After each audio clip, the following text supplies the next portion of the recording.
So when Dave asked us to speak, the topic of waiting immediately came to mind, as for the past few years, we've found ourselves in a period of waiting. Hopefully, some of the things that we've learned and are continuing to learn will resonate with someone today. And I'm going to start off with a story about my dog, Molly. During lockdown, there were many challenge videos going around, and my sister-in-law, Emma, did one of the challenges with their dog, Penny, and posted it in our group chat.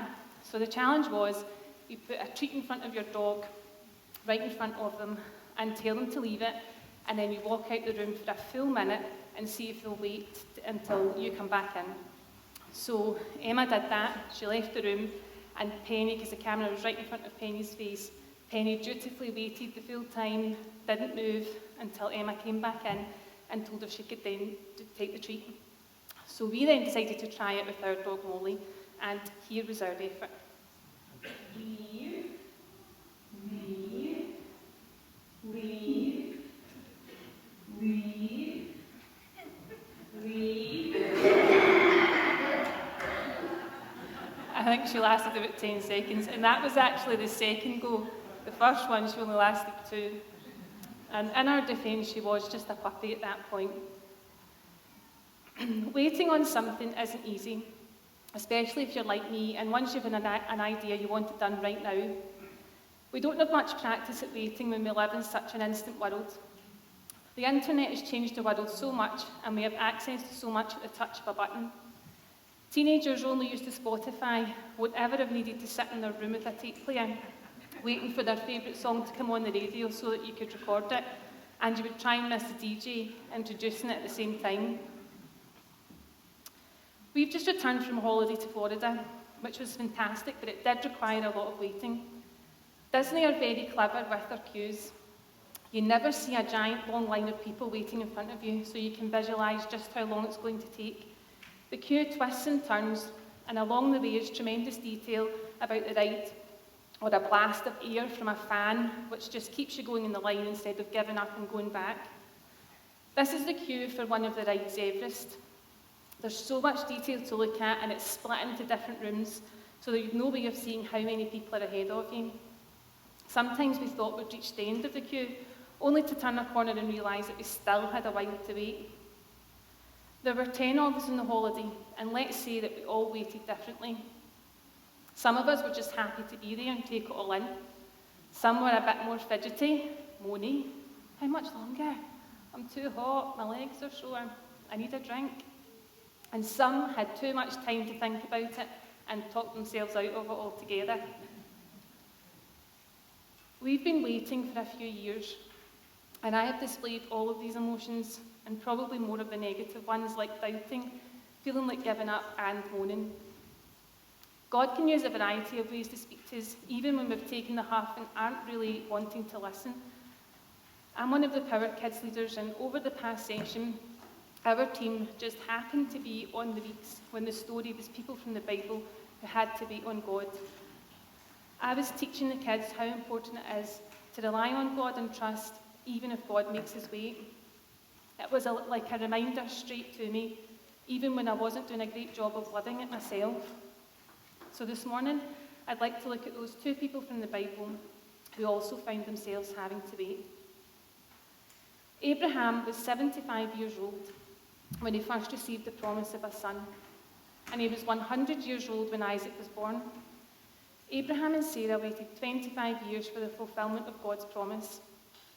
Abraham is called the father of faith, but even he didn't wait perfectly. He didn't doubt that God was going to give him a son, but both Abraham and Sarah got tired of waiting and thought they could hurry God along by doing it in their own way. One of the hardest parts of waiting is surrendering control. Even though we, like Abraham, trust in God's promises, whatever that may be in our own lives, it can be so difficult to wait on that promise rather than jumping in and thinking that we know better. When we're waiting, it can feel that God has disappeared and forgotten us and our situation. I came across a video of Priscilla Shirer, I don't know how to pronounce her last name, called "When It Feels Like God Is Doing Nothing."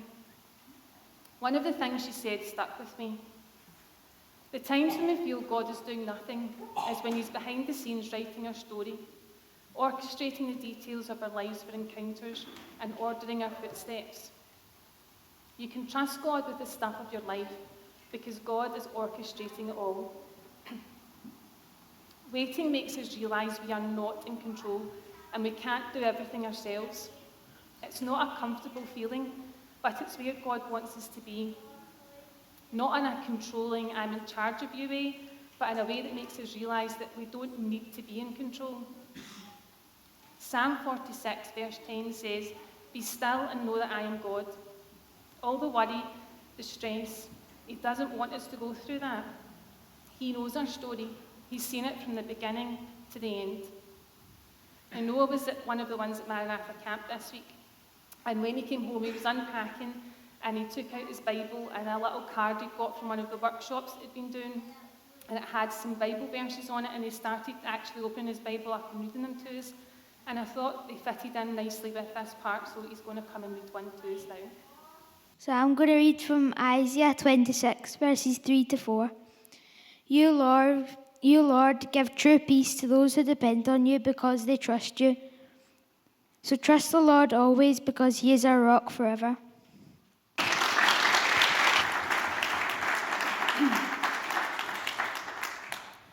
One of the things we can learn from Abraham's wait is that we don't need to take things into our own hands. Instead, we just need to be still and trust that if God has promised it, he'll do it. The second person I'm going to talk about this morning is David. In 1 Samuel, we read that David was chosen to be the next king of Israel, but David had to wait for 15 years before the promise was fulfilled. He didn't have an easy wait either. He faced Goliath, was banished by Saul, and fought in many battles. But his wait wasn't wasted. In the wait, God prepared David to be king. Even though it was hard, David's faith and relationship with God deepened in that time. In Psalm 27, verse 14, he says, "Wait for the Lord, be strong and take heart, and wait for the Lord." He says wait for the Lord twice. I don't know about you, but sometimes I say things out loud, so it makes me go and do it. Usually it's things I don't want to do, so I'll usually say to nobody in particular, "I'm just going out to the gym," because if I've said it, then I think I need to go and do it. And usually I do need to say it more than once. It might be that David needed to repeat himself because his wait was difficult and painful. God doesn't want us to pretend we're okay if we're not. David cried and begged God for help, and we can do the same. God knows that waiting for something that means a lot to us can be difficult and painful, but he can also see the big picture. God never let David down, and he won't let you down either. Habakkuk 2 verse 3 says, "The vision awaits its appointed time. If it seems slow, wait for it. It will surely come. It will not delay." In the Message version it says, "If it seems slow in coming, wait. It's on its way. It will come right on time." We may need to wait, but God is not going to be 1 second late. Even if things don't work out exactly the way we saw it, we need to trust that the same God who didn't let Abraham and David down won't let us down either. We're still in this waiting period in our lives, and I don't know how this particular situation is going to end. Just like the queue at Disney, if I'd been able to see how many twists and turns there was and how long it was going to be, I may have had second thoughts about starting. I don't find it easy not to control things, but I'm deciding to trust that God has already written this part of my story. The reason we queue or wait is that there's the promise of something good at the end of it. The end of the queue at Disney was a great roller coaster, but the end of our wait with God could be a deeper faith, relationship, and being able to see how he has fulfilled his promise. I'm now going to pass over to Grant. Okay, so the psychology suggests as to why we hate waiting. There's 2 reasons. The first one, Vicky mentioned, is the loss of control. You don't know how long it's going to take. The second one is the loss of productive time. Apparently, we want every second to count because we know that every second matters. And this is also the psychology behind when you're waiting, you usually now take out your phone. You know, there's no opportunities to get bored. You're on your phone because you see that your brain sees that as productive time, even if it's just like scanning through videos like that online. So that's the psychology behind it. That's why we don't like waiting. The longest traffic jam in human history was in China in 2010. It lasted 12 days. 12 days, 60 miles long, bumper to bumper. Can you imagine it? I mean, apparently, there was vendors coming out onto the motorway selling water at 15 times the price because they could, because folk were waiting 12 days. Contrast this to Japan, a wee bit different in Japan. Their culture is very different, where waiting is not seen as a negative, but as an effective contribution to society, as everyone is seen as important as everyone else. How they remain connected is to wait together. I can't get my head around that. I don't know about you. It's certainly not something we experience in the UK or in Scotland. I want to go through some examples. Vicky mentioned a few examples, but I want to highlight some more examples as to why we hate waiting or what we do in our culture to stop waiting. I don't know if you have Amazon Prime. Amazon Prime allows you to get next day delivery on any item you order on Amazon. Who has Amazon Prime? These are your non-waiters with their hands up here. Because we can't wait 2 days, we can't wait 3 days, we've got to get it tomorrow. We also own toasters. I imagine you own a toaster. The reason you own a toaster is because you can't wait on your grill, because that takes too long. If you own a microwave, it's because you can't wait on your oven. And if you own a kettle, it's because you can't wait in your hob to heat the water. We don't like waiting, is what I'm getting at. In America, they don't like waiting even more than we don't. They can pay to use certain motorways. So I don't know if you've been to America, but you're driving along the highway or the motorway, and there's express lanes, which are like lanes off to the side. You can pay to use them. So they're your fast lane. So if this lane or this motorway is chock-a-block, you can pay money and go off to the express lane and fly up and beat everything. In Disney, as Vicky was mentioned, we waited a lot. But you can also pay to not wait. You can use what's called lightning lanes, and you can pay money to Disney, extra money even on top of your ticket price, and you can avoid that queue and go down a lightning lane, which takes you almost to the front. I don't know if you have Netflix, but one of the advantages of Netflix is we don't need to wait. Back in the old days, we used to go to Global Video, if you remember Global Video, or Video Drive-In. I was a big fan of Video Drive-In. I actually worked there part-time. But you used to have to go to the DVD shop, rent the DVD. I mean, this is alien to some of you. I'm imagining you're going, what is a DVD?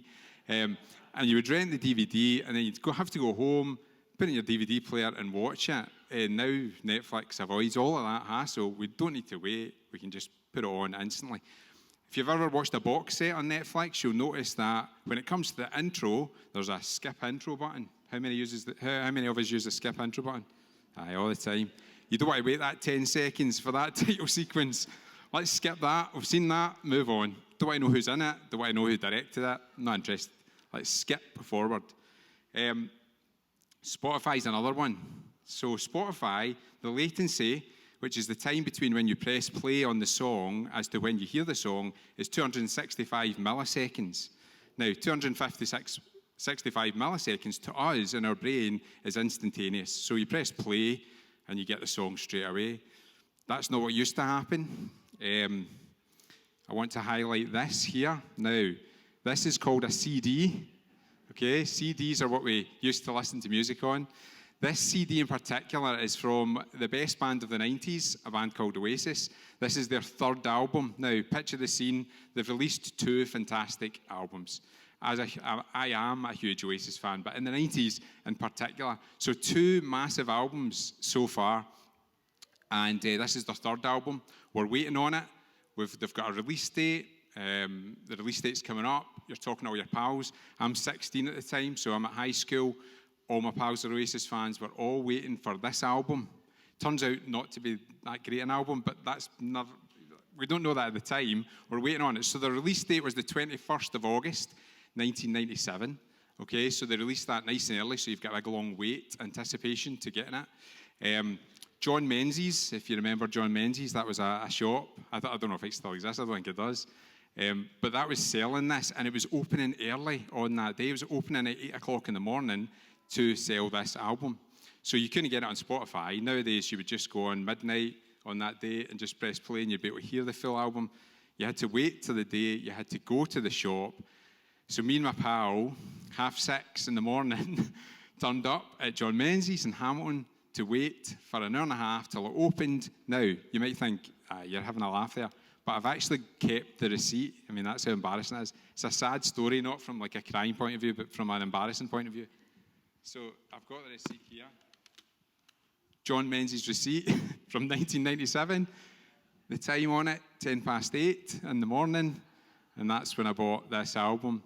The other way to get your music back in the day was to use downloading.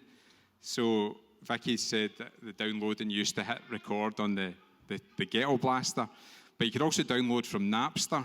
Them to use Napster. You're all lying. Tons of you use Napster. Napster was basically like a file sharing site where you could go on and you could get music and you could download it. However, it took ages to download. It was like an hour for an album. You'd be sitting waiting for this to download. And the internet speed at those days was very, very slow. So it was just taking forever. So Spotify avoids all that. We no longer need to wait for our music. We can get it instantly. Do you know that 53% of mobile users will click the back button on a website if the website takes longer than 3 seconds to load? 3 seconds. You've probably been there. You're like clicking it and you're like, nah, and going back. It's almost like instantaneous. If it doesn't load and grab your attention, you're on another site already. So yeah, that's why we hate waiting. We create things in our lives to avoid us having to wait. We do all we can to not wait. And maybe the same applies when we're waiting on God. So we're praying for something. Maybe some of you have been praying for something for a few years, maybe 10 years, maybe 15, 25 years, and you're still waiting. And maybe the same applies. We're looking for ways to avoid waiting. The psalmist in Psalm 77 offers us some reassurance that the feelings we experience, the loss of control that can cause real anxiety, were the same then than they are now. Will the Lord walk off and leave us for good? Will he never smile again? Is his love worn threadbare? Has his salvation promise burned out? Has God forgotten his manners? Has he angrily stomped off and left us? Just my luck, I said. The high God retires just the moment I need him. So the feelings then are the same feelings we get now when we're waiting for God. And it's reassuring maybe to hear that the psalmist experiences the same feelings that certainly I experience and probably you have experienced or may experience in your life. So I want to offer you 3 pieces of advice or encouragement that will hopefully help you if you are waiting on an answer to prayer or a promise from God. So, moving on. In February just there, David Graham spoke and he highlighted this verse, which I'd like to highlight again. It's from Jude. When I got this, I was sitting somewhere over here in the church. Vicky was down in Power Kids, and I sent this to her straight away because I thought this really applies. We're kind of 2 years into waiting at that point, and there's 2 things I would like to point out from this. The first is the introduction that Jude makes. Jude's sending this letter to a church. So Jude says, I, Jude, am a slave to Jesus Christ and brother to James. If you were writing a letter that was then going to be in the Bible, you wouldn't know that at the time, but if you're writing a letter, how would you introduce yourself? Have a think about it for 2 seconds, because I'm not waiting any longer. How would you introduce yourself? Jude is actually the brother of Jesus. So Jude is a brother of Jesus, but he chooses not to mention that. He mentions that he's a slave. What this suggests is that Jesus is his master. And that's important for the second point. The second point is the part that really stood out for me, which was the 4th line down, where it says, relax, everything's going to be all right. Now, everything can be all right because Jesus is your master. If Jesus isn't your master, then it's a kind of, we're not sure. But if Jesus is your master, then everything can be all right.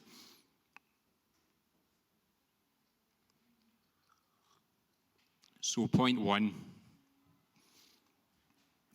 If there's nothing else you remember from all that stuff about Spotify and Be Here Now, the Oasis album, and all that stuff I was talking about a minute ago, that's what I want you to remember. Point number 1, relax. Everything's going to be all right as long as Jesus is your master. Since January, I decided to read the Old Testament. I don't know if you've ever read the Old Testament from the beginning to the end. It's quite, I'm not going to lie to you, it's quite hard going. There's books I've read or bits I've read throughout my Christian life, but I decided I'm going to read it from the beginning to the end. I'm at kind of 1 Kings. I tell you something, there's a lot of killing in it. There's a lot of death. There's a lot of violence. It's like a Quentin Tarantino movie. It's crazy. Can I highlight Judges to you? Now, I'm not saying go away and read it. I'm just saying I want to summarize it for you and tell you a wee bit that I got out of it. So Judges starts off with Joshua leading the Israelites into the Promised Land, encouraging them to be faithful to God by obeying the commands in the Torah. The Torah is the first few books of the Bible. So he's encouraging them to read the Torah, know the Torah, and obey the commands. And if you obey the commands, that will please God. God has promised the Israelites victory at this point. He's promised them victory, and by victory, we essentially mean that he will reveal his own character to other nations through the Israelites. So God is going to use the Israelites to reveal to the other nations his character. And that's the victory that he promises to the Israelites at that time. In summary, though, as happens very often in the Bible, the Israelites pretty much fail at this. And the book as a whole is very violent and disturbing. There's lots of suffering in it for the Israelites as they try and obey God and reveal God's character to other nations. The Canaanites, who are the other nations mentioned in the book of Judges, are worshipping other gods. They are doing some things that we probably wouldn't want to talk a lot about on a Sunday morning. And if you do want to know more, you feel free to go and read Judges. But certainly what happened is that the Israelites forgot what the character of God was like because of their involvement with the Canaanites. So they are trying to reveal the character of God to those other nations, but in doing so, actually forget about the character of God because the other nations get so wrapped up in what they are doing and the violence and the setbacks. There's a similar parallel to what's going on in the world just now and how sometimes it's easy for us to forget the character of God. Because of everything else that's going on, you're inundated with news and inundated with fake news, inundated with Twitter telling you this about this and that, and it's all just overwhelming. And sometimes it's important for us to go back to the character of God. How could that character of God be revealed through the Israelites when they were being defeated in battle by other nations and becoming morally corrupt? Even though God promised victory and was behind what the Israelites were doing, they suffered great setbacks and casualties. If this is true of the physical battles in the book of Judges, it's certainly true of the spiritual ones that we probably face today. Maybe the way that you're experiencing or will experience will suffer setbacks. Please don't be surprised by that.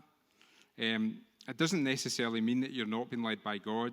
The lesson from the book of Judges is, point 2, whatever happens, stay loyal to God. That's kind of what I get from all that, violence and disturbing nature of the book of Judges. In summary, whatever happens, whatever setbacks you're facing, whatever setbacks you face while you wait, stay loyal to God. Don't chuck in the towel and assume that you'll never get to the front of the queue because there have been setbacks. Stay loyal to God. Paul in Acts says this: anyone signing up for the kingdom of God has to go through plenty of hard times. And that is unfortunately the reality of what we experience as Christians.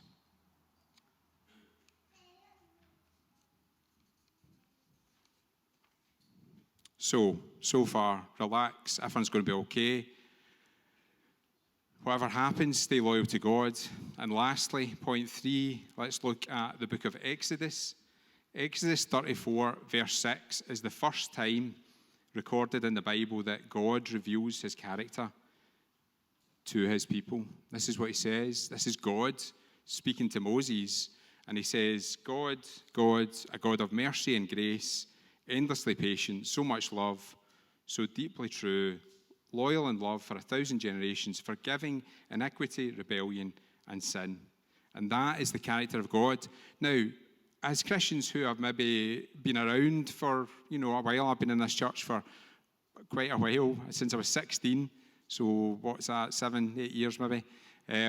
But certainly, some of us have been around church and around God and know the Bible and know the character of God. At this time, they don't know the character of God. They know that God has taken the people out of slavery and into the promised land. But other than that, God needs to reveal his character, and so he does so here. And I think it's important to regularly remind ourselves of God's character. So this is the character of God, revealed to Moses by God himself. Our goal is to exhibit that character to the world. The character traits here, we've got mercy, grace, endlessly patient, so much love, deeply true, loyal in love, and forgiving iniquity, rebellion, and sin. But I'd like to focus on one this morning. You may have guessed which one it is. We're talking about waiting, so it's endlessly patient.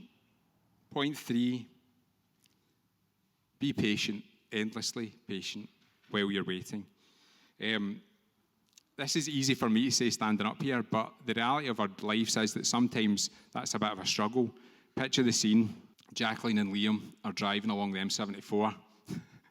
Okay, they've got kids in the back. The kids are fighting, shouting, arguing. Liam's late for his work. He's got to drop the kids off at the childminders. He's on the motorway. He's driving along. He sees roadworks up ahead. Jacqueline says, "We'll be okay, Liam, we'll be okay, we'll get there." He's 30 minutes late for his work. Liam's stressing out by this point. His kids are still arguing and fighting in the back. Goes down to one lane. All the traffic's been channeled into one lane. It's bumper to bumper. Some guy, maybe me, drives up the outside, cuts in, right in front of Liam.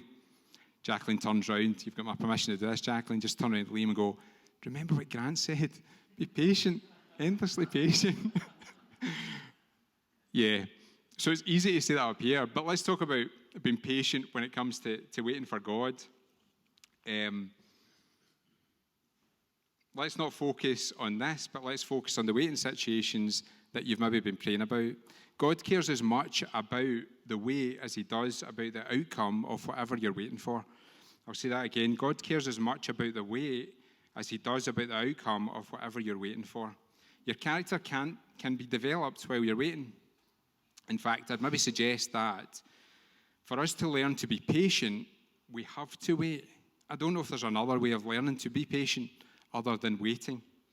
We'd never probably learn to be patient if we never needed to wait. Waiting not only tests our patience, but it also tests our theology. Does God care? Number one, does God care about the minute details of my life or your life? Does he care about those details? Is he near enough and personal enough to make a difference in the wee things that you're praying about or the big things that you're praying about? And number two, is he powerful enough to impact those things when we ask? Does he have that kind of power? If we believe in the Bible and that the Bible reveals the true nature of God, then rest assured, he does care about the minute details. Jesus said that even the hairs on your head are numbered, and he is powerful enough to impact our situations. He brought Lazarus back to life, and he calmed the storm. God is powerful enough, and he cares enough. In summary, Vicky nor I know what we are waiting for will actually happen. We also can't promise that for you either, but we would like to encourage you to remember these 3 points, especially as you're going along the M74 the next time. Relax, it's going to be okay. Whatever happens, stay loyal to God and be patient, endlessly patient. I'm just going to pray, so if we could just bow our heads and close our eyes. Lord, thank you for this morning. Help us to be patient.